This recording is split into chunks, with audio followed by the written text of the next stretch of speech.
Hello महारथी, क्या हाल चाल। मैं अमरजीत सर, आप सबों का स्वागत है। चलिए आज हम लोग डिस्कस करने वाले हैं। बहुत दिन से हम आपको बता रहे थे कि सिलेबस देखिए, अगर आपका फाइनल एग्जाम देने वाले हैं और आपका लास्ट में फाइनल एग्जाम होने वाला है तो उसमें आप चाहते हैं कि टोटल मार्क्स आ जाए हमारा और क्या क्या सिलेबस है। तो एक बार सिलेबस सबसे पहले आपको जानना सबसे ज़्यादा जरूरी होगा। अगर आप किसी भी एग्ज़ाम में अच्छा करना चाह रहे हैं, बेटर करना चाह रहे हैं तो सिलेबस पे पकड़ होना चाहिए। आज के इस वीडियो लेक्चर में हम लोग बात करने वाले हैं कि सर क्लास 9th के अंदर मैथमेटिक्स में क्या क्या सिलेबस है जो फाइनल एग्जाम में आने वाला है और आपको उसके अकॉर्डिंग कैसा प्रिपरेशन करना पड़ेगा। एनसीईआरटी का कौन कौन सा चैप्टर है, कौन कौन सा टॉपिक है जो एलिमिनेटेड है, तो उस पर मेहनत बिल्कुल भी नहीं करना है। जो हमको सिलेबस में दिया हुआ है सिर्फ उसी के अकॉर्डिंग हम लोग मेहनत करेंगे और अच्छे से अच्छे मार्क्स को ला सकते हैं। इसके लिए हम आपको ढेर सारा प्रैक्टिस भी करवाने वाले हैं। तो चलो एक बार देखते हैं कि सर सीबीएसई क्लास 9th के अंदर मैथमेटिक्स में क्या क्या सिलेबस है। डिस्क्रिप्शन में हम क्लास 9th का लिंक भी दे देंगे, आप चाहो तो वहाँ से सीबीएसई के वेबसाइट से सिलेबस को डाउनलोड कर सकते हैं और डाउनलोड करके आप देख लीजिएगा कि उसमें क्या क्या चीज़ है वास्तव में। तो सबसे पहले देखते हैं, चैप्टर का नाम यहाँ पे हमने लिखा है और इधर हमने लिखा है मार्क्स। देखिए नंबर सिस्टम से आपका आएगा 10 नंबर्स का। अगर आपका चैप्टर फर्स्ट चैप्टर है आपका नंबर सिस्टम, और नंबर सिस्टम अगर आप बना रहे हैं तो नंबर सिस्टम से आपका आने वाला है 10 मार्क्स। फिर इसके बाद बात करते हैं हम लोग अलजेब्रा। अलजेब्रा में देख लीजिए आपको आने वाला है 20 मार्क्स। अलजेब्रा में क्या क्या पढ़ना है आपको पता है ना, पोलिनोमियल पढ़ना है, फैक्टराइजेशन ऑफ पोलिनोमियल्स पढ़ना है, तो ये सब सारा चीज़ इसके अंदर हमारा 20 मार्क्स का रहेगा। कोऑर्डिनेट ज्योमेट्री से आपका 4 नंबर का क्वेश्चन पूछने वाला है।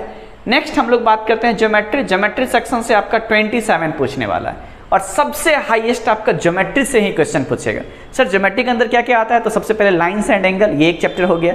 दूसरा आपका ट्रायंगल है, ये भी ज्योमेट्री के अंदर आ रहा है। सर्कल है, ये भी आपका ज्योमेट्री के अंदर आ जा रहा है। आपका ये कंस्ट्रक्शन, ये तो कंप्लीटली खत्म हो गया। क्वाड्रिलेटरल्स है, ये भी इसी के अंदर आ रहा है। ट्रायंगल है, ये भी आपका इसी के अंदर आ रहा है। तो मतलब ज्योमेट्री से सबसे ज्यादा क्वेश्चन पूछने वाला है और इसमें जो पूछेगा आपको 27 मार्क्स का। बात करते हैं हम लोग मेंसुरेशन का। मेंसुरेशन में 13 मार्क्स का पूछेगा और स्टैटिस्टिक्स में आपका पूछने वाला है 6 मार्क्स का। अगर टोटल नंबर्स को हम लोग जोड़ें और देखें तो ये हमारा 80 मार्क्स होता है। यानी आपका सीबीएसई फाइनल 9th के एग्जाम में मैथमेटिक्स से आपका 80 मार्क्स का क्वेश्चन पूछा जाएगा।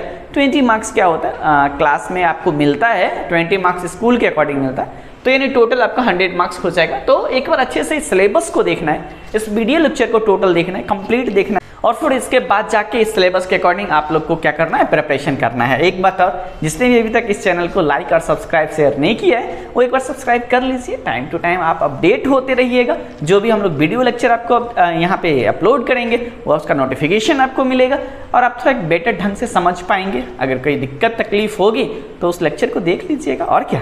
चलो ठीक है, तो डिटेल सॉल्यूशन हम लोग पढ़ने वाले हैं। सर नंबर सिस्टम में क्या क्या है, उसके इनसाइड में क्या क्या पढ़ना है, अलजेब्रा में सर क्या क्या पढ़ना है, कोऑर्डिनेट ज्योमेट्री में क्या सब पढ़ना है, जियोमेट्री में क्या पढ़ना है, मेंसुरेशन में क्या पढ़ना है और स्टैटिस्टिक्स में। सब पहला जो हमारा चैप्टर है वो है हमारा नंबर सिस्टम, जो हम आपको बताए हैं कि इससे 10 मार्क्स आने वाला है। इसके अंदर क्या क्या पढ़ना है हम लोग को, सबसे पहले सर रिप्रेजेंटेशन पढ़ना है कि सर रेशनल नंबर को नंबर लाइन पे हम लोग कैसे रिप्रेजेंट करते हैं, ये एक बार आपको अच्छे से देख लेना है। और साथ ही इरेशनल नंबर को भी सर नंबर लाइन पे कैसे रिप्रेजेंट करते हैं, जैसे हमारा √2 हो गया, √3 हो गया, √5 हो गया, इस चीज़ को देखना है। नेक्स्ट हम आपको बात करते हैं ऑपरेशंस ऑन रियल नंबर, यानी ऑपरेशंस और रियल नंबर में क्या क्या करना है, एडिशन देखना है, सब्सट्रैक्शन देखना है, मल्टीप्लिकेशन देखना है, डिवीजन देखना है, यानी ये ऑपरेशंस देखना है हमको। रियल नंबर्स में क्या क्या होने वाला है सर। नेक्स्ट हम लोग बात करते हैं टर्मिनेटिंग और नॉन टर्मिनेटिंग रेशनल नंबर। आप जानते हैं कि सर टर्मिनेटिंग क्या होता है, नॉन टर्मिनेटिंग क्या होता है। जब हमारा टर्मिनेटिंग होगा तो उसको रेशनल नंबर में कैसे कन्वर्ट करेंगे, ये सब सारा क्वेश्चन आपसे पूछने वाला है। और साथ ही साथ रेशनलाइजेशन देख लेना है। रेशनलाइजेशन का जो टाइप होगा वो यहाँ पे दिया हुआ है, 1/a + b √x और दूसरा हो जाएगा 1/√x + √y। तो इस टाइप के क्वेश्चंस को देख लेना है सर कैसे सॉल्व करना है। एंड नेक्स्ट इज है हमारा लॉज ऑफ एक्सपोनेंट्स, एक्सपोनेंट्स का क्या क्या लॉज है वो सब सारा चीज देख लेना है। तो नंबर सिस्टम में बस इतना चैप्टर अगर आप देखते हैं ना, इतना टॉपिक, तो इसमें आपको कितने नंबर्स का क्वेश्चन पूछने वाला है, एकदम 10 नंबर का क्वेश्चन पूछने वाला और 10 नंबर आप इजीली ला सकते हैं अगर बस इस छोटा सा टॉपिक को ध्यान से बनाते हैं तो। ठीक है, एक बार देख लेंगे क्या क्या, मैं फिर से रिपीट कर देता हूँ। रिप्रेजेंटेशन रेशनल नंबर का और इरेशनल नंबर का, साथ ही आपको operations on algebraic real numbers, terminating और नॉन टर्मिनेटिंग देखना है और इसके साथ ही आपको laws of exponent and rationalization, ये मस्ट भी आपको करना है। ठीक है, नेक्स्ट हम लोग बात करते हैं सर अलजेब्रा, और अलजेब्रा में आपको क्या क्या पूछने वाला है उसको एक बार ध्यान से आप लोग देखेंगे। ठीक है, नेक्स्ट हम लोग देखते हैं, नेक्स्ट हमारा है अलजेब्रा, और अलजेब्रा में पहला जो है इसके अंदर आ रहा है अपना पोलिनोमियल। सर पोलिनोमियल में क्या क्या चीज़ आने वाला है देखते हैं। सबसे पहले definition and terms related to polynomial. Polynomial किसको बोलते हैं, इसका क्या डेफिनेशन है, ये विथ एग्जांपल आप लोग को समझना है। और इसके साथ ही साथ इससे जो रिलेटेड टर्म्स है, जैसे आपका टाइप्स ऑफ पोलिनोमियल क्या होता है, डिग्री ऑफ पोलिनोमियल क्या होता है, टर्म किसको बोलते हैं, मोनोमियल्स क्या होता है, बाइनोमियल क्या होता है, क्वाड्रेटिक क्या होता है, क्यूबिक पोलिनोमियल क्या होता है, ये सब टर्म्स को समझना है। साथ ही साथ आपको जीरोस ऑफ पोलिनोमियल का सर जीरोस कैसे फाइंड करेंगे, ये चीज़ आपको देखना है। दूसरा आपको दिया है फैक्टराइजेशन, तो फैक्टराइजेशन आपको देखना है। फैक्टराइजेशन में सिर्फ और सिर्फ आपका ax² plus bx plus c बराबर 0, यानी जो हमारा सर क्वाड्रेटिक है पोलिनोमियल उसका फैक्टराइजेशन कैसे फाइंड करेंगे, ये चीज़ प्रॉपर आपको देखना है इसमें, और इसको समझना है कि कैसे फाइंड करते हैं। दूसरा हम लोग बात करते हैं ये जो फैक्टराइजेशन फाइंड करेंगे, इसके बाद क्यूबिक पोलिनोमियल। क्यूबिक पोलिनोमियल है वो फैक्टराइजेशन मेथड से है, इसमें आपका डिवीजन को कंप्लीटली हटा दिया है। साथ में इसमें एक चीज़ और देखना है आपको, फैक्टर एंड रिमाइंडर थ्योरम, ये भी आपको पढ़ना है, ठीक है। फैक्टर थ्योरम और इसके बाद आपका रिमाइंडर थ्योरम, ये आपको पढ़ना है। देखिए जो हमारा फैक्टराइजेशन होगा, फैक्टराइजेशन जो है कुछ आइडेंटिटीज़ है, बेसिक आइडेंटिटीज़, इसी पे बेस्ड रहेगा, इसको एक बार देखना है। जैसे x plus Y plus Z का whole square, X square plus Y square plus Z square plus 2xy plus 2yz plus 2zx, x plus minus Y का क्यूब है तो ये फॉर्मूला पे आपको बनाना है, X cube plus minus Y cube है तो ये वाला फॉर्मूला पे, and similarly X cube plus Y cube plus Z cube minus 3xy है तो ये वाले फॉर्मूला पे बनाना है। तो इसको जब आप करेंगे तो ये सब सारा पोलिनोमियल में आपको देख लेना है कि सर बस हमको इतना ही टॉपिक है, ये आपको कंप्लीट करना है, ठीक है। नेक्स्ट हम लोग देखते हैं लीनियर इक्वेशन, और इसमें क्या क्या टॉपिक्स है इसके बारे में भी हम लोग डिस्कस करते हैं, ठीक है।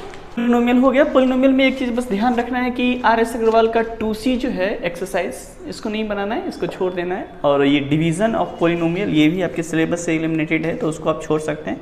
क्यूबिक पोलिनोमियल में बस फैक्टराइजेशन देख लेंगे। और अब जो हम लोग बात करने वाले हैं वो है सर हमारा लीनियर इक्वेशन इन 2 वेरिएबल। मतलब लीनियर इक्वेशन इन 2 वेरिएबल में क्या क्या करना है उसको हम लोग देखते हैं। सबसे पहले तो आपको जनरल फॉर्म ये क्या होता है वो देखना है, और इक्वेशन को हम लोग कैसे राइट करेंगे। जनरल फॉर्म जो होता है हमारा लीनियर इक्वेशन में वो होता है आपका ax plus by plus c equal to 0, ये आपका जनरल फॉर्म हो जाएगा। और इसके बाद आपको उसका सॉल्यूशन भी देखना है कि सर सॉल्यूशन कैसे, तो उसमें x का वैल्यू रखेंगे y निकलेगा, फिर सिमिलरली x का वैल्यू रखेंगे y निकलेगा। अगर एक लीनियर इक्वेशन दिया है तो वहाँ पे इनफाइनाइट सॉल्यूशन हो सकता है, ये आपका डिपेंड करता है। x का जो वैल्यू रखेंगे तो y निकलेगा और y का जो वैल्यू रखेंगे वो x निकलेगा। नेक्स्ट बात करना है एक्सप्लेन अबाउट सॉल्यूशन, यानी इनफाइनाइट मेनी सॉल्यूशन। यस, एक लीनियर इक्वेशन है तो उसका इनफाइनाइट मेनी सॉल्यूशन होता है। इसका plotting them and showing that they lie on the line. फिर इसके बाद एक हमको ग्राफ, एक लाइन देगा हमको इक्वेशन, उसको हमको ग्राफिकली दिखाना है कि सर ये ग्राफ कैसे ड्रॉ करेंगे। तो आप देखिए एक लाइन को ड्रॉ करने के लिए आपको 2 पॉइंट चाहिए ना, 2 कोऑर्डिनेट्स चाहिए। तो आप एक बार x इक्वल टू 0 रख दीजिए, y निकाल लीजिए, फिर सिमिलरली y इक्वल टू 0 रख के x निकाल दीजिए। और इसके बाद जो पॉइंट आएगा उसको क्या करना है, ग्राफ पे रिप्रेजेंट कर देना है। 2 कोऑर्डिनेट्स फाइंड आउट हो जाएगा, दोनों पॉइंट को आप मिला देंगे तो इस तरह से आप लीनियर इक्वेशन का ग्राफ ड्रॉ कर सकते हैं। ये था हमारा लीनियर इक्वेशन, बस इतना ही पढ़ना है। इसमें सारा एक्सरसाइज आप NCERT का भी बना लीजिएगा और RS अग्रवाल का भी बना लीजिएगा, इसमें कुछ भी छोड़ने वाली चीज़ नहीं है। दूसरा एक चीज़ लीनियर इक्वेशन में ध्यान दीजिएगा, जो भी छोटे छोटे टर्म है ना उसको याद रखिएगा, क्लियर। नेक्स्ट इसके बाद आता है हमारा कोऑर्डिनेट ज्योमेट्री। कोऑर्डिनेट ज्योमेट्री देखिए इसमें क्या क्या चीज़ पढ़ना है, बहुत छोटा चीज़ है। सबसे पहले तो इसका बेसिक डिफिनेशन समझिएगा, सर एक्स एक्सिस क्या होता है, वाई एक्सिस क्या होता है। एक्स एक्सिस पे वाई कोऑर्डिनेट 0 होता है, वाई एक्सिस पे आपका एक्स कोऑर्डिनेट 0 होता है। सर दोनों पॉइंट के इंटरसेक्शन को ओरिजिन बोलते हैं। अगर एक्स बराबर कॉन्स्टेंट होगा तो वाई के पैरेलल होगा, और अगर वाई बराबर कोई कॉन्स्टेंट दिया हुआ है तो वो हमारा x के पैरेलल हो जाएगा। ये सब सारी चीज़ों को आपको बेसिक चीज़ है, ये आपको ध्यान देने की आवश्यकता है और ये आपको बनाना होगा, ठीक है। जब ये आपका हो जाता है तो फिर इसके बाद देखिए देयर कार्टेशियन प्लेन के बारे में आपको समझना होगा। एक ऐसा प्लेन होता है जहाँ पे हम लोग कोऑर्डिनेट्स को रिप्रेजेंट करते हैं, उस प्लेन को हम लोग कार्टेशियन प्लेन बोलते हैं। 2 डायमेंशनल होता है। कोऑर्डिनेट ऑफ पॉइंट्स, इसका नेम एंड टर्म्स, जो भी आपका टर्म है, जैसे एक्स एक्सिस क्या होता है, सर वाई एक्सिस ऑलरेडी हमने डिस्कस करा है। विद द कोऑर्डिनेट्स, और इसका नोटेशन, सर उसके कोऑर्डिनेट्स को हम लोग कैसे नोटेशन करते हैं, कैसे रिप्रेजेंट करेंगे। एक चीज़ और, जब आप X axis Y axis 2 draw करते हैं कार्टेशियन प्लेन, वो 4 पार्ट में डिवाइड होता है, उसको हम लोग क्या बोलते हैं, क्वाड्रेंट बोलते हैं। एंटी क्लॉकवाइज डायरेक्शन में हम लोग मूव करेंगे, फर्स्ट वाले को फर्स्ट क्वाड्रेंट, सेकंड वाले को सेकंड, सिमिलरली थर्ड और फोर्थ का। उसमें हमको ये देखना है कि सर एक्स कोऑर्डिनेट वहाँ पे क्या होगा, पॉजिटिव होगा या निगेटिव होगा, ये सारे क्वाड्रेंट्स में हमको देख लेना है। तो कोऑर्डिनेट ज्योमेट्री में बस इतना ही था। आपको इस कोऑर्डिनेट ज्योमेट्री लीनियर इक्वेशन में जो हमने लिखा है ग्राफ, जो हमने टॉपिक्स लिखे हैं इस टॉपिक्स को अच्छे से कर लेना है। सिलेबस यही है और इसके बाहर कभी कोई भी क्वेश्चंस नहीं आएगा। इससे आपको फाइनल टर्म का एग्जाम बहुत ही अच्छा जाने वाला है अगर आप सिलेबस के अकॉर्डिंग ठीक से काम करते हो तो। ठीक है, नेक्स्ट हम लोग देखते हैं कोऑर्डिनेट ज्योमेट्री के बाद क्या है, ज्योमेट्री। इसके बारे में हम लोग डिस्कस करने वाले जो 27 मार्क्स का आपसे पूछेगा। ठीक है, ये देखो तो ज्योमेट्री जो सबसे इंपॉर्टेंट टॉपिक है आपके सिलेबस में और ये है आपका 27 मार्क्स का पूछेगा। इसके अंदर क्या क्या एक्सरसाइज है, क्या क्या चैप्टर्स पढ़ना है और उसके बाद क्या क्या टॉपिक्स है उस सब के बारे में हम लोग डिस्कस करेंगे। पहला तो आपका है यूक्लिड्स ज्योमेट्री, ये आपको अपने ज्योमेट्री के सेक्शन में पढ़ना है। इसके बाद हम लोग देखते हैं आपका ज्योमेट्री सेक्शन। आपके क्लास में ज्योमेट्री सेक्शन से ज़्यादा क्वेश्चन पूछने वाला है, 27 मार्क्स का ये है टॉपिक। तो आप ज्योमेट्री पे थोड़ा ध्यान देना है। इसके अंदर क्या क्या चीज़ पढ़ना है वो देखते हैं। सबसे पहला टॉपिक जो है आपका वो है यूक्लिड्स ज्योमेट्री। यूक्लिड्स ज्योमेट्री आएगा। यूक्लिड्स ज्योमेट्री के बाद आपका जो है नेक्स्ट चैप्टर वो है आपका lines and angle. Lines and angle की बात अगर हम बात करें तो लाइन्स एंड एंगल के बाद आपको पढ़ना है ट्रायंगल। ट्रायंगल के बाद बात करें तो वो है आपका क्वाड्रिलेटरल्स और क्वाड्रिलेटरल्स के बाद एक लास्ट चैप्टर है आपका सर्कल।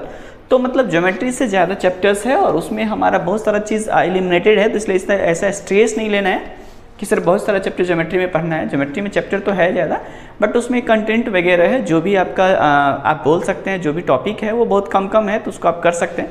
पहला देखते हैं हम लोग यूक्लिड्स ज्योमेट्री। यूक्लिड्स ज्योमेट्री में क्या करना है, बस इसका डेफिनेशन समझना है, कुछ कॉमन पॉइंट्स है वो चीज़ को आपको याद रखना है। इस कॉमन पॉइंट्स के साथ आपका 5 पोस्टुलेट्स ऑफ यूक्लिड्स ज्योमेट्री, ये showing the relationship between axiom and theorem. Theorem और एक्सियम के बीच में क्या रिलेशनशिप है एक बार वो आपको बताना है। देखिए एक एक्सियम और एक थ्योरम है, एक्सियम को तो कुछ नहीं करना, ये याद रखिएगा। Given 2 distinct points there exist on and only one line through them. दूसरा एक थ्योरम है जो आपको प्रूफ करना है। थ्योरम है आपका 2 distinct lines can not have more than 1 common points. तो ये एक बार देख लेना है, ये यूक्लिड्स में आपको पढ़ना है। यूक्लिड्स ज्योमेट्री के बाद हम लोग बात करते हैं, इसमें एनसीईआरटी का सारा क्वेश्चन बना लेते हैं तो ठीक है, कोई इसका इशू नहीं है। बात अब हम लोग बात करते हैं लाइन्स एंड एंगल। ये लाइन्स एंड एंगल एक बार इंपॉर्टेंट है, इसको देखते हैं हम लोग। आपको लग रहा होगा कि सर ज्योमेट्री इसके अंदर तो बहुत सारे चैप्टर्स हैं, सर इसको कैसे प्रिपरेशन करेंगे और वैसे भी ये ज्योमेट्री सेक्शन है तो बनाएंगे कैसे। तो हम आपको फिर से बता देते हैं कि देखिए इसमें ज़्यादा मेहनत करने की आवश्यकता नहीं, बहुत सारे टॉपिक्स एलिमिनेटेड हैं तो आप आसानी से कर सकते हैं। तो हमने यूक्लिड्स ज्योमेट्री का बता दिया। अब इसके बाद जो आपका चैप्टर पढ़ना है वो है आपका lines and angle. Lines and angle में देखिए कितना पढ़ना है वो हम आपको बता रहे हैं, ये सफिशिएंट है। इतना पढ़ लेने के बाद इस चैप्टर में आपको और मेहनत करने की आवश्यकता नहीं है। इसके बाद जितने भी RS सवाल का क्वेश्चन है उसको आप एक बार प्रैक्टिस कर लेंगे सारा सॉल्व एग्जाम्पल के साथ, तो आपका प्रिपरेशन बेटर हो जाएगा। आपका एकेडमिक जो 9th क्लास है उसमें आप बेटर से बेटर परफॉर्मेंस कर सकते हैं। देखिए यहाँ पे एक है मोटिवेट के बारे में ऑलरेडी हम बता चुके हैं कि इसको प्रूफ करने की आवश्यकता नहीं है। इस स्टेटमेंट का आप यूज़ करेंगे क्वेश्चन को सॉल्व करने के लिए। इसका प्रूविंग आपको एग्जाम में नहीं पूछा जाएगा। ये प्रूविंग क्या है, बोल रहा है इफ अ रे स्टैंड्स ऑन अ लाइन, ये कह रहा है कि सर एक हमारा ये लाइन गिवन है स्ट्रेट लाइन, इसको A और B हम लोग मान लेते हैं। ठीक है, अब यहाँ पे देखिए जब ये लाइन है तो बोल रहा है कि किस पे एक लाइन स्टैंड से, स्टैंड मतलब है खड़ा है, एक लाइन ये हमारा दिया हुआ है। देखिए 2 एंगल फॉर्म करता है, एक ये और एक ये, तो बोल रहे हैं दोनों एंगल का सम क्या हो जाएगा 180 डिग्री। इसको हम लोग लीनियर पेयर में पढ़े हैं ना, ये हमारा कैसा है लीनियर पेयर है। और लीनियर पेयर में आप जानते हो कि sir sum of 2 adjacent angle equal to 180 degree. तो ये आपका लाइन्स एंड एंगल में इस दोनों का सम जो हम लोग करेंगे तो ये हमारा क्या हो जाएगा 180 डिग्री हो जाएगा। तो बस ये है और ये मोटिवेट है तो इसको प्रूफ करने की भी आपको आवश्यकता नहीं है। इस पर आपको क्वेश्चंस कुछ दिया जाएगा बेस्ट जो आपको बनाना है। नेक्स्ट प्रूफ करने का सिर्फ और सिर्फ एक थ्योरम आएगा। अच्छा इसका कन्वर्स भी याद रखिएगा, अगर 180 डिग्री हो जाएगा किसी 2 एंगल्स का सम या फिर यहाँ पे जो भी एंगल सम करेगा so that's means A, O और B जो है वो हमारा क्या हो जाएगा स्ट्रेट लाइन हो जाएगा। तो जस्ट इसका कन्वर्स भी आपको याद रखना है। तो ये तो पहला पॉइंट हो गया। पूरे लाइन्स एंड एंगल में आपको 3 पॉइंट सिर्फ और सिर्फ याद रखना है। पहला तो आप समझ गए कि सर लीनियर पेयर। दूसरे की बात करते हैं प्रूफ करने की बात। प्रूफ एक रहेगा जो आप देख लीजिए, उसको प्रूफ करना सीख लीजिए। इसके अलावा और कोई प्रूविंग सेक्शन नहीं रहेगा। दिया हुआ if 2 lines intersect vertically opposite angles are equal, बहुत अच्छे तरह से आप लोग जानते हैं। ये कह रहा है कि सर अगर 2 लाइन हमारा, तो 2 लाइन की बात कर लेते हैं सर। ये हमारा एक लाइन हो गया, इसको L1 मान लेते हैं। एक दूसरा लाइन ये हमारा हो गया सर, इसको L2 मान लेते हैं। तो ये कह रहा है कि सर जब 2 लाइन एक दूसरे को इंटरसेक्ट करता है, चलिए ये पॉइंट O पे इंटरसेक्ट कर रहा है, तो बोल रहा है आपका कि वर्टिकली अपोजिट एंगल्स इक्वल होगा। तो ठीक है, आपका ये एंगल बराबर हो जाएगा ये एंगल्स के और ये एंगल्स जो है वो बराबर हो जाएगा इस एंगल्स के। तो वर्टिकली अपोजिट एंगल्स हमारा क्या हो जाएगा, इक्वल। तो सिर्फ प्रूविंग वाले सेक्शंस में लाइन्स एंड एंगल में आपको सिर्फ और सिर्फ ये वाला चीज़ को प्रूफ करना सीखना है, जिसका जो बहुत ही ईजी है। प्रूविंग वाला सेक्शन का हम वीडियो बनाएंगे, आप लोग को बताएंगे कि देखिए लाइन्स एंड एंगल में क्या क्या चीज़ प्रूफ करना है, तो एक बार ध्यान से उसको देख लेना है। नेक्स्ट इसमें थर्ड जो है वो भी आपका मोटिवेट दिया हुआ है, और आप जानते हैं कि सर मोटिवेट दिया हुआ है तो सो दैट्स मीन सर इसको प्रूफ करने की आवश्यकता नहीं है। ये जब हम लोग क्वेश्चन सॉल्व करेंगे तो इसका यूज करना है। ये कह रहा है lines which are parallel to a given line, दो लाइंस दिया हुआ है। चलिए एक लाइन हम लोग यहाँ पे ड्रॉ कर दे रहे हैं और ये हमारा हो गया L1, ठीक है। एक दूसरा लाइन जस्ट इसके पैरेलल दे दिए हैं हम लोग यहाँ पे, ये दे दिया है L2, और ये एक तीसरा लाइन दिया हुआ है, ये हमारा क्या है L3 है। हमारा L1 L2 के पैरेलल है और L2 हमारा L3 के पैरेलल है, तो इसका मतलब है कि L1 और L3 भी हमारा क्या हो जाएगा, पैरेलल हो जाएगा, ठीक है। तो ये थर्ड जो है, ये तीन चीज़ को ही याद रखना है लाइन्स एंड एंगल में, बाकी और कुछ भी नहीं है, इजी है। तो ज़्यादा परेशान होने की आवश्यकता नहीं है, आप इसको आराम से कीजिए और हो जाएगा, सारा का सारा हो जाएगा। ज्योमेट्री सेक्शन के अंदर जो इसके बाद सबसे इंपॉर्टेंट है, हमने दो चीज़ों का बात किया अभी तक, इक्लिप्स ज्योमेट्री का, दूसरा हमने बात किया सर लाइन्स एंड एंगल का। आपने देखा मात्र तीन चीज़ ही पढ़ना था, और इसके बाद हम लोग बात कर रहे हैं ट्रायंगल। सर ट्रायंगल को देख के ही लगता है यार सर कॉन्ग्रुएंसी वगैरह है, क्या बात करते हैं। क्वेश्चन देखने के बाद पता चलता है, आप तो यहाँ बता दे रहे हैं इतना ही पढ़ना है, लेकिन क्वेश्चन जब आता है तो फिर बनता नहीं है। सर कोई बात नहीं, बनेगा, क्वेश्चन भी बनेगा। सबसे पहले समझिए ट्रायंगल में पढ़ना क्या चीज़ है, क्या पढ़ना है, पहले वो तो समझ लें, फिर इसके बाद ना ढेर सारा चीज़ आप लोग देख लेते हैं तो और परेशान हो जाते हैं। तो परेशान होने की वाली बात बिल्कुल भी नहीं है, बार बार हम इस चीज़ को बताते हैं। जब भी हम वीडियो बनाते हैं तो एक चीज़ हमेशा बोलते हैं, मैथ्स ईजी है, परेशान होने की जरूरत नहीं है, आप ध्यान से उसको देखिए तो पहले, फिर इसके बाद बन जाएगा। क्यों नहीं बनेगा, सवाल ही नहीं होता है, नहीं बनेगा। ट्रायंगल में क्या पढ़ना है, सबसे पहले तो कॉन्ग्रुएंसी की बात करते हैं। कॉन्ग्रुएंसी आप लोग जानते हैं सर, कोई भी ऐसा दो फिगर की बात करते हैं जो हमारा दिखने में सब चीज़ ठीक ठाक लगे, एक जैसा हो, यानी आप बोल सकते हैं इक्वल शेप हो और इक्वल साइज हो, तो उसको हम लोग क्या बोल देंगे, कॉन्ग्रुएंट बोल देंगे। और स्पेशली अगर हम लोग ट्रायंगल की बात करते हैं तो ट्रायंगल में आप जानते हैं तीन चार चीज़ जिसके क्राइटेरिया के अकॉर्डिंग किसी दो ट्रायंगल को हम लोग कॉन्ग्रुएंट बोलते हैं। क्या क्या है उसमें सो देखते हैं। पहला हम लोग बात करते हैं कॉन्ग्रुएंसी ऑफ ट्रायंगल में, सर SAS कॉन्ग्रुएंसी। अगर कोई दो ट्रायंगल दिया है, साइड एंगल और साइड, ये अगर तीनों मैच कर रहा है तो हम कह देंगे सर वो दोनों ट्रायंगल क्या है, कॉन्ग्रुएंट है। फिर इसके बाद ASA है आपका, SSS कॉन्ग्रुएंसी है, RHS कॉन्ग्रुएंसी है। बस यही तो चार है जो आपको पढ़ना है कि सर ये कॉन्ग्रुएंस है। इसमें सबसे इंपॉर्टेंट बात आप जानते हैं, ये सब किसी को प्रूफ नहीं करना है, सिर्फ और सिर्फ एक चीज़ आपको प्रूफ करना है, ASA कॉन्ग्रुएंसी। ये कैसे होगा कॉन्ग्रुएंट, इसको एक बार प्रूफ करना सीखना है। और इसके साथ ही आपको आइसोसेलेस ट्रायंगल को प्रूफ करना सीखना है कि सर वो आइसोसेलेस ट्रायंगल कैसे होगा। यानी आइसोसेलेस ट्रायंगल का मतलब आप जानते हो कि अगर हमारा सर कोई ट्रायंगल ये गिवन है और इस ट्रायंगल का नेमिंग कर दे रहे हैं सर हम लोग ABC अगर हमारा कोई ट्रायंगल है तो इसमें आप ध्यान से देखेंगे आइसोसेलेस है, तो ये दोनों हमारा साइड क्या है, इक्वल है। तो आपको ये प्रूफ कर देना है कि ये दोनों इक्वल क्या हो जाएगा, इक्वल हो जाएगा। इक्वल साइड है तो इसके जस्ट अपोजिट एंगल्स हमारा क्या होता है, इक्वल होता है। बस ये प्रूफ करना है। इसके साथ ही देखिए लास्ट में हमने लिखा है the side opposite to the equal angles are equal.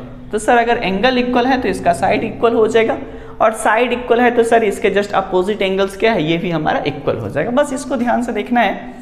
और एक बार आपको और ये देखिए जहाँ पे मोटिवेट लिखा हुआ है ना, जैसे ये मोटिवेट है SAS कॉन्ग्रुएंसी, प्रूफ करना है ASA कॉन्ग्रुएंसी, तो बस इसी का प्रूविंग सीखना है। ये सब का बस यूज़ करना है जब हम लोग क्वेश्चन सॉल्व करते हैं तो, बाकी और कुछ नहीं है। इसमें हम लोग बात करेंगे NCERT में आपको 7.4 एंड 7.5 ये दो एक्सरसाइज को नहीं बनाना है, छोड़ देना है। चैप्टर 9 को भी छोड़ देना है।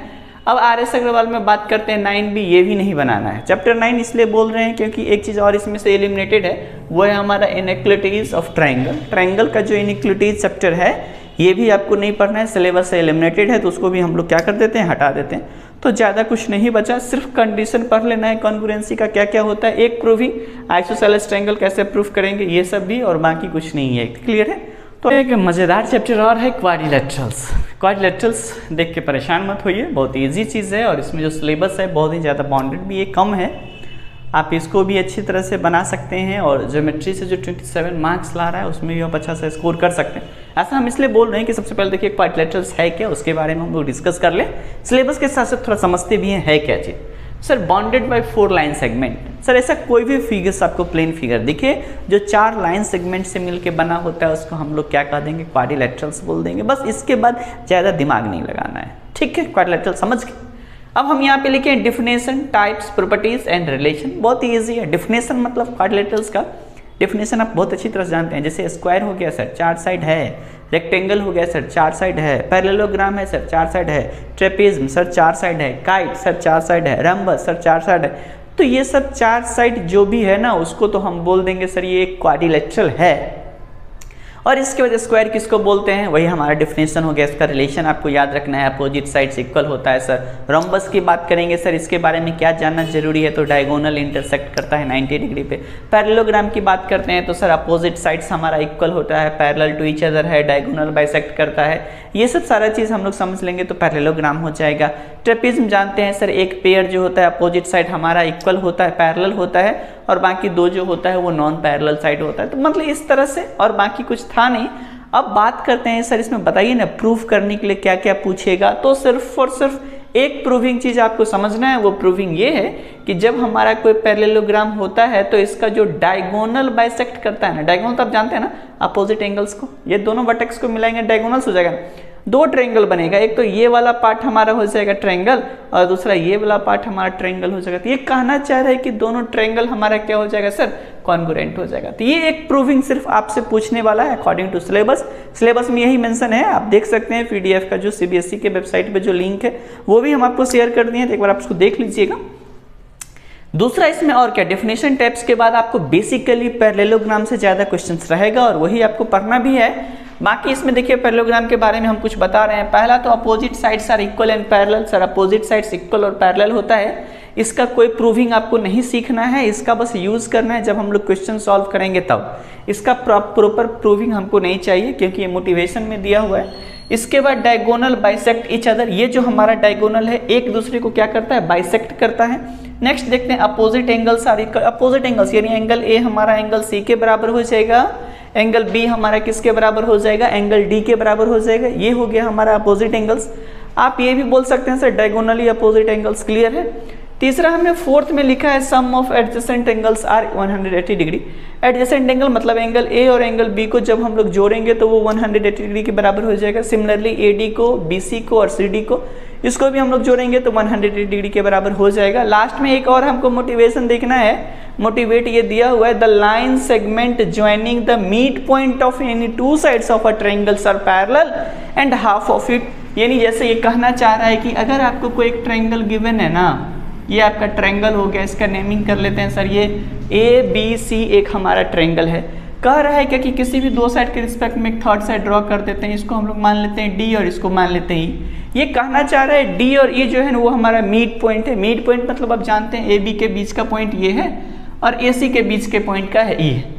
तो कहना चाह रहा है अगर ऐसा होता है तो डी ई जो है ना वो बी सी के क्या हो जाएगा, पैरेलल हो जाएगा। तो हम लोग लिख सकते हैं सर डी ई हमारा पैरेलल हो जाएगा बी सी का, ये एक रिजल्ट। और दूसरा रिजल्ट जो है सर डी ई जो हो जाएगा ना वो हमारा थर्ड साइड जो बी सी है इसका आधा हो जाएगा, मतलब हाफ हो जाएगा। मतलब ये दो चीज़, तो ये भी दो चीज़ का हमको यूज करना है क्वेश्चन को सॉल्व करने में, प्रूविंग की आवश्यकता नहीं है। तो बस ये था आपका क्वाड्रिलेटरल। तो क्वाड्रिलेटरल्स में ज़्यादा कुछ नहीं, बेसिकली पैरेललोग्राम से क्वेश्चन ज़्यादा रहता है और ये सब चीज़ को बस आप याद रखिएगा। प्रॉपर्टीज़ क्या होता है, पैरेललोग्राम का क्या क्या रिलेशन है, जो अभी जस्ट हमने बताया भी है, तो इसको एक बार ध्यान से रखेंगे तो आप अच्छा स्कोर कर सकते हैं। पैरेललोग्राम का सारा क्वेश्चन बन जाएगा, जहाँ बाकी हम इस पर और क्वेश्चंस वगैरह बताएंगे आप लोग को कि कैसे करना है। जस्ट ही बहुत जल्दी अपलोड कर रहे हैं तो उसको एक बार ध्यान से देखना है, ठीक है। ओके, मैट्रिक का एक लास्ट हमारा सेक्शन है सर्कल। सर्कल चैप्टर को देखते हैं सर क्या क्या पूछने वाला है। तो देखिए इसमें से प्रूविंग एक हम यहाँ पे लिखे, एक ये प्रूफ है, इसके बाद एक ये प्रूफ है 2, और फिर इसके बाद नहीं है, मतलब पूरे सर्कल में आपका 2 ही प्रूविंग पढ़ना है, बाकी जितनी भी हैं वो मोटिवेट है और इस पे आपका क्वेश्चंस रहेगा, उसको सॉल्व करना है। तो प्रूविंग चीज वाले चीज़ों को समझिए, 2 ही आपका प्रूविंग चीज़ रहेगा और इसके बाकी जो भी स्टेटमेंट थ्योरम पढ़ रहे हैं हम लोग उसको प्रूविंग की आवश्यकता नहीं है, उसको हम लोग यूज़ करने वाले हैं सर क्वेश्चन को सॉल्व करने के लिए।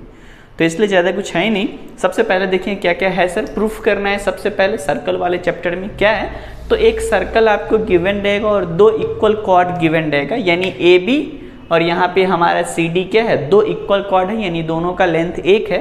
ये आपको देखिए ना गिवन है ए बी बराबर सी डी, तो आपको प्रूफ करना है एंगल ए ओ बी बराबर ए ओ सी डी, यानी ये बराबर हो जाएगा हमारा क्या चीज़, इसके। तो दोनों को कॉन्ग्रुएंट प्रूफ कर देंगे तो ये हमारा हो जाएगा।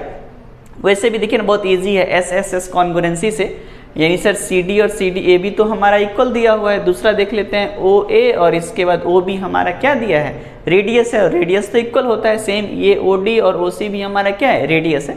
तो by S S S congruency हम लोग लिख देंगे दोनों ट्रायंगल हमारा क्या हो जाएगा, कॉन्ग्रुएंट हो जाएगा।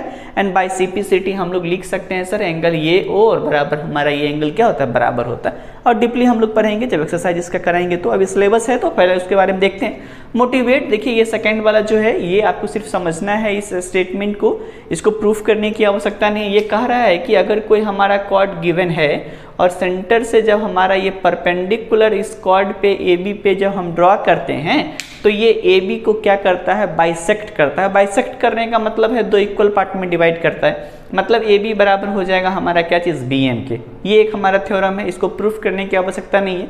नेक्स्ट थर्ड की बात करते हैं। दो इक्वल कॉर्ड हमको गिवन है, जैसे यहाँ पे ए बी और सी डी, ये दोनों का लेंथ हमारा एक है। इसमें आपको ये बता रहे हैं कि सेंटर से जो इसका डिस्टेंस होगा ना वो इक्वल होगा। और दूसरा इसका कन्वर्स समझते हैं कि सर अगर किसी दो कॉर्ड का सेंटर से डिस्टेंस इक्वल है तो वो दोनों कॉर्ड का लेंथ भी हमारा क्या हो जाएगा, इक्वल हो जाएगा। और जस्ट इसको आप ऐसे पढ़ सकते हैं, अगर सर दो कॉर्ड हमारे गिवन है और वो दोनों का लेंथ हमारा सेम है तो सेंटर ऑफ द सर्कल से उसका जो डिस्टेंस होने वाला है वो सेम होने वाला है। ये तीन चीज़ को आपने समझ गया कितना ईजी था। थर्ड बात करते हैं हम लोग, फोर्थ नंबर, ये एक आपको प्रूफ करना है कि the angle subtended bye an arc at the centre is double and angle subtended bye it at any point on the remaining part of the circle. इसको हम लोग प्रूफ करना आपको बताएंगे कि कैसे प्रूफ करना है। आर्क समझिए, बाउंड्री जो होता है ना सर्कल का, वो बाउंड्री का जो हमारा एक कट पीस होता है, आप बोल सकते हैं एक कटिंग कोई चीज़, उसी को आर्क हम लोग बोलते हैं। दो होता है, एक मेजर एक माइनर होता है, वो हम लोग डिस्कस करेंगे। सिलेबस समझिए, तो ये एक प्रूफ करने वाला है। नेक्स्ट मोटिवेट है, angle in the same segment of a circle are equal. अगर हमारा सेम सेगमेंट पे एंगल फॉर्म करता है तो वो एंगल हमारा क्या हो जाएगा, इक्वल हो जाएगा।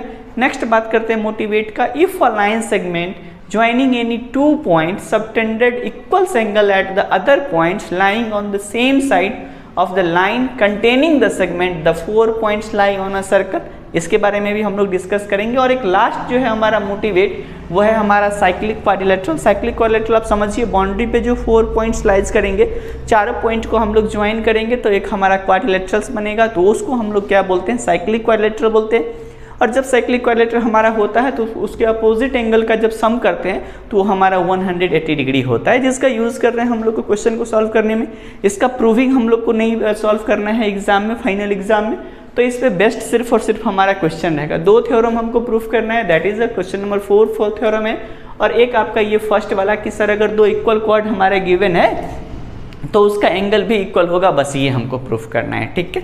तो और इसमें कुछ नहीं। अब बात रह गया कि इसमें सर हम लोग को क्या छोड़ना है, बात रह गया सर इसमें क्या क्या छोड़ना है। तो सबसे पहले आप देख लीजिए, कंस्ट्रक्शन आपका बिल्कुल भी नहीं आने वाला है, उसको एलिमिनेट कर दीजिए सिलेबस से। दूसरा एक्सरसाइज 11, ये भी एनसीईआरटी से हटा देना है, नहीं बनाना है। आरएचएल वाल की बात करें, एक्सरसाइज 13, ये भी नहीं बनाना है, ये सबको कंप्लीटली आपको छोड़ देना है। तो जो गिवन है सिर्फ और सिर्फ उसी पे प्रैक्टिस करना है, और इतना प्रैक्टिस करना है कि हम लोग अच्छे से अच्छे मार्क्स ले आए फाइनल एग्जाम में, ठीक है। ये अब हमारा लास्ट स्टेप है। लास्ट स्टेप में हम लोग देखते हैं कि अब सर हमारा मेंसुरेशन सेक्शंस को देखते हैं।